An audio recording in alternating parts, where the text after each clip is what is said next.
Fight fans. So, there's been a lot of discussion since we're closing out the year. We're getting close to the end of the year on who's going to be number one pound for pound. We got Alex Pereira, we got Ilia Topuria, we got Islam Makhachev, and of course, I know everyone's favorite, Dana White's favorite, Jon Jones. But before I even make my pick, I would like to know, I would like to ask you guys, how should pound for pound even work? Because of course, this is all like almost make-believe. Like, this is all like, well, my guy's your favorite, my guy's favorite, no, my guy's favorite, no, this guy's the best, no, that guy's the best. It's always going back and forth on who's the best and who deserves it, but there really is no clear-cut, definitive answer on who should be number one. It's basically an opinion, just like the GOAT. It's an opinion. The way I feel like it should work, to give us a clear-cut answer, the facts on who should be pound for pound number one, it should go based on a yearly, end of the year, I would just say, to show who is number one. Basically what I'm trying to say is how the fighter fought throughout the year. Who they fought, when did they fight, how much did they fight, how did they beat their opponents, all should matter. I know what matters to a lot of people, and a lot of people feel like it's resumes. Like, we go always with Jon Jones. How can you not make Jon Jones pound for pound? Look what he's done with his career. I get all that, but at the same time, we can't just have that going on over and over and over again. We can't have all these fighters who have been fighting, who've been working their asses off to become pound for pound number one, but because Jon Jones beat a lot of great guys back in the day, he's still number one. Like, no, it shouldn't work that way.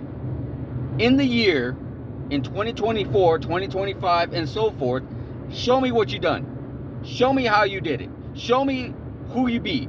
That's how it should be done. They even go with Islam Makhachev. Islam Makhachev is pound for pound number one, but you look at his resume, not his resume, but who he fought in 2024. I'm sorry, but that's not necessarily a guy that should be pound for pound number one, because he beat Dustin Poirier, who, again, no disrespect, Dustin Poirier is a great fighter, one of my all-time favorites, but definitely not your best of best right now at the moment.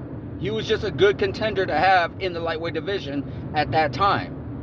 Jon Jones, who's always been considered pound for pound number one, but he only beat Ciryl Gane back in 2023 of March. So he's been out for well over a year. So they have him at pound for pound. And it's like, no, I don't care what you did in your earlier days. You've been out of the game and out of the action for so long. You've only had one fight in basically, almost 5 years? That should not make you pound for pound number one. It shouldn't be because of your history. Your history should tell you that, hey, this is the reason why you're the GOAT. Because look at all the people you fought back in the day. 100%. This is the reason why you're a champion. Because look at all the people you beat. 100%. But pound for pound number one should be more of a current thing. Should be more of like, hey, at the end of the year, look at everybody you went toe-to-toe with. Like, for example, Ilia Topuria. Ilia Topuria went against one of the greatest of all time in Volkanovski. Knocked him out at featherweight. Something that no one's ever done. Then he went up against Max Holloway, one of the GOATs at featherweight. Knocked him out. Something that he's never been done. That is pound for pound. That deserves a pound for pound number one ranking right there. That's what that deserves. That's a huge statement on that guy should be pound for pound number one. Just like Alex Pereira.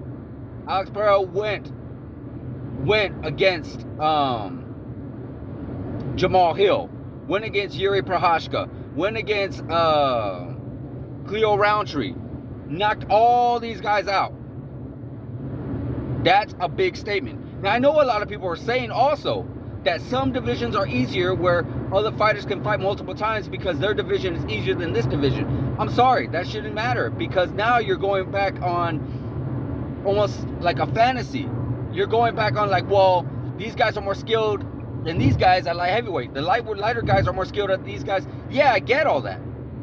But still, you got to show me what you can do in your division. Fine, if it's more difficult to fight 3 times in a year in the lighter divisions, well, then you better go toe-to-toe with some of the best guys in that division. Or you better move up. Like Islam wants to. Islam wants to go to welterweight, but he is great friends with Bilal Muhammad, so no, that's no fault of his. But nonetheless, you better move up. Pantoja, Ilia Topuria, Merab, all these guys, like, sure, you better fight a couple of times a year, and you better be dominant. You better show us why you should be pound for pound. Now, if you go against somebody, like, for example, again, we go back to Islam Makhachev. We've seen how he was able to fight against Dustin Poirier. He kind of struggled a little bit. Yes, he won, and he got a submission, but Dustin Poirier's been submitted. To be honest, Dustin Poirier got submitted faster by Charles Oliveira and by his former protege, or excuse me, his former training partner, Khabib Nurmagomedov. He actually got busted open in that fight. Dustin Poirier busted Islam Makhachev in that fight. So you're telling me that warrants a pound for pound number one? No, I'm sorry, it doesn't. It doesn't. Now, the best example for Islam would be that Charles Oliveira fight. Flawless. I'm talking flawless victory for Islam. The guy looked like he was on a different level. The guy looked unbeatable in any division at that night. But he did not look pound for pound against Volkanovski in that first fight. We all know that. It was a very, very back and forth fight. And a lot of people actually had it Volkanovski winning. And then you can't necessarily say it again that he had it against Volkanovski in the second fight because they both were going on short notice. So we do not know really what the outcome would have been if those two guys had training long term and such. So that's basically what I'm trying to get at. I don't want fighters fighting only one time and they get pound for pound because of their history. I don't want fighters getting pound for pound because they're already pound for pound and they can fight a top 15 guy and not even beat him all that great. Like, they could just hold him and wrestle him. Like, imagine if Anderson Silva, which at one time was pound for pound, and what his ranking was after he fought Damian Maia. Was that a pound for pound fight? No. Was that a pound for pound fighter fighting another fighter? No. No, that to me matters. That should make you lose your pound for pound status. So no, that's how I feel it should go. It should go basically based on at the end of the year. Right now we are towards the end of the year. All the fighters that fought, who did the best? Who did the best out of everybody? Who performed better out of everybody? You know, that's what I want. That's how I feel it should be. Because then that's what it's fair. You got Alex Pereira fighting 3 times, knocking everybody out. You got Topuria knocking out 2 GOATs. You got Islam having a very tough fight against Dustin Poirier. And you got Jon Jones. We still don't know if this Stipe fight is even going to actually happen because it was scheduled before and then unfortunately it fell through. But even if it did, that's only one time against an older heavyweight.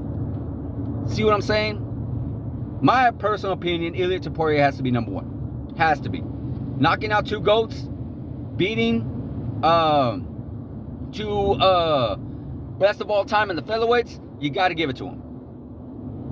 What do you think, guys? Do you think my way of pound for pound works, or do you think you have another way on how to make it work? Let me know in this. Let me know in the comments, guys. Like, subscribe, hit that notification button, and I'll see you guys in the next video.